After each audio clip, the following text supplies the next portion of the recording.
اسلام آباد احتجاج کے حوالے سے آپ کو آگاہ کریں گے۔ ڈی چوک پر پولیس کی مظاہرین اور پر آنسو گیس کی بدترین شیلنگ کئی گھنٹے سے جاری ہے۔ سینکڑوں کی تعداد میں موجود ملازمین میں بھگدڑ مچ گئی ہے۔ سینئر صحافی اور تجزیہ کار حامد میر نے ٹویٹ کیا ہے، ان کا یہ کہنا ہے کہ شیخ رشید اسی دن کے لیے وزیر داخلہ بنائے گئے تھے۔ اسی بارے میں بات کریں گے۔ سینئر تجزیہ کار حامد میر صاحب اس وقت ہمارے ساتھ موجود ہیں۔ میر صاحب، بہت شکریہ آپ کے وقت کا۔ آج اسلام آباد کے جو حالات ہیں، شارع دستور میدان جنگ کا منظر پیش کر رہی ہے۔ صرف طاقت کا استعمال کیا اس کا حل ہے؟ اس طرح سے یہ معاملہ حل ہو سکتا ہے؟ کیا کہیں گے آپ؟ دیکھیں، پہلی بات تو یہ ہے کہ اس وقت جو شیلنگ کی جا رہی ہے، یہ شیلنگ جو ہے، اس کے کچھ شیل جو ہیں وہ میرے پاس موجود ہیں۔ یہ آؤٹ ڈیٹڈ یعنی کہ ظاہر المیعاد شیل ہیں جو فائر کیے جا رہے ہیں، اور اس کی وجہ سے جو آنسو گیس کے اثرات ہیں وہ بہت ہی زیادہ ہیں، اور وہ صرف آنکھوں کو چبھتی نہیں ہے بلکہ ایسا لگتا ہے کہ آپ کی دل جل گئی ہے۔ اور لیکن اس کے باوجود ابھی تک جو سرکاری ملازمین ہیں وہ مظاہرہ کر رہے ہیں، اور جو یہاں پر سرکاری ملازمین ابھی تک مظاہرہ کر رہے ہیں ان میں سے کچھ لوگوں سے میری بات ہوئی ہے، وہ کہہ رہے ہیں جی کہ یہ دراصل شیخ رشید احمد جو ہے نا وہ ذاتی انتقام، ذاتی غصہ نکال رہے ہیں، کیونکہ پرسوں ان کے ساتھ جو مذاکرات ہوئے تھے حکومت کے ساتھ، تو مذاکراتی ٹیم میں شیخ رشید کے شامل تھے، اور شیخ رشید صاحب ہمیں پریشرائز کر رہے تھے کہ آپ جلدی جلدی مذاکرات کو ختم کریں، کیونکہ میں نے 6 بجے پریس کانفرنس کرنی ہے، اور میں نے پریس کانفرنس میں مذاکرات کی کامیابی کا اعلان کرنا تھا۔ جب ہم نے ان سے کہا کہ پہلے آپ ہمیں ہمارے مطالبات تسلیم کرنے کا اعلان کریں، تو اس سے شیخ رشید صاحب جو ہیں بقول یہ جو مظاہرین ہیں، شیخ رشید صاحب نے کہا کہ آپ مجھے جانتے نہیں، میں آپ سب کو اٹھوا دوں گا، اور اس کے بعد مذاکرات ختم ہو گئے۔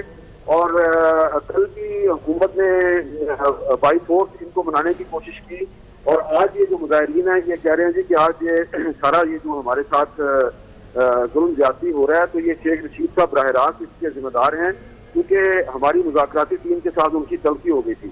اور یہ جو مظاہرین ہیں انہوں نے بھی بڑی تعداد میں جو فائر شدہ آنسو گیس کے شیل ہیں اٹھائے ہوئے ہیں، جس میں باقاعدہ لکھا ہوا ہے کہ اس کی جو مینوفیکچرنگ کی ڈیٹ ہے یہ 2016 ہے، اور 2020 میں ان کی ڈیٹ ختم ہو گئی تھی۔ اس کے بعد سے یہ قابل استعمال نہیں رہے، لیکن اس کے باوجود ان کو ابھی تک استعمال کیا جا رہا ہے۔ اور سب سے بڑی بات یہ ہے کہ یہ مظاہرین جو ہیں ان کا یہ کہنا ہے کہ اگر عمران خان صاحب اسی ڈی چوک میں اسی جگہ پر 126 دن تک دھرنا دے سکتے ہیں، اور اس وقت جو مسلم لیگ نون کی حکومت تھی انہوں نے عمران خان کو نہیں روکا، تو آج عمران خان جو ہے وہ حکومت میں ہے، وزیر اعظم ہے، تو وہ ہمیں کیوں روک رہے ہیں؟ اور جو لیڈی ہیلتھ ورکرز ہیں وہ پریس کلب میں انہوں نے اپنے آپ کو وہاں پر ابھی تک محدود کیا ہوا ہے۔ اب رات ہو گئی ہے تو پتہ نہیں کہ وہ اب ان کا کیا پلان ہے، لیکن یہ جو سرکاری ملازمین ہیں یہ کل بھی اپنا احتجاج جاری رکھیں۔ میر صاحب، وزیر داخلہ صاحب تو یہ کہتے ہیں کہ معاہدہ ہو گیا تھا، مطالبات بھی مان لیے گئے تھے، لیکن ذرائع یہ کہہ رہے ہیں کہ کوئی مطالبات نہیں مانے گئے تھے۔ سر، آپ کے پاس کیا اطلاعات ہیں؟ کیونکہ انتظامیہ کا جو وہاں پر سیکیورٹی اہلکار جو حکام موجود ہیں ان کا تو یہ کہنا ہے کہ ان کے پیچھے کوئی لابی موجود ہے جس کی وجہ سے یہ احتجاج کر رہے ہیں۔ نہیں، دیکھیں نا، جو ٹیم کے ملازمین ہیں، ٹیم کے ملازمین کے معاملات طے ہو گئے، لیکن پرسوں ہی شیخ رشید صاحب نے مذاکرات کے دوران بقول ان مظاہرین کی ہمیں دھمکی دی تھی۔ تو یہ جو مظاہرین ہیں ان کا کہنا ہے کہ اس مذاکراتی ٹیم میں جو پرویز خٹک صاحب کے جی سر تھا ہمارے ساتھ، وہ بالکل ٹھیک تھا، اور وہ چاہتے تھے کہ ابھی مذاکرات چلیں، لیکن شیخ رشید صاحب کی وجہ سے مذاکرات کامیاب نہیں ہوئے، اور وہ سمجھتے ہیں کہ کسی بھی مرحلے پر انہوں نے حکومت نے ان کے تمام مطالبات تسلیم نہیں کیے۔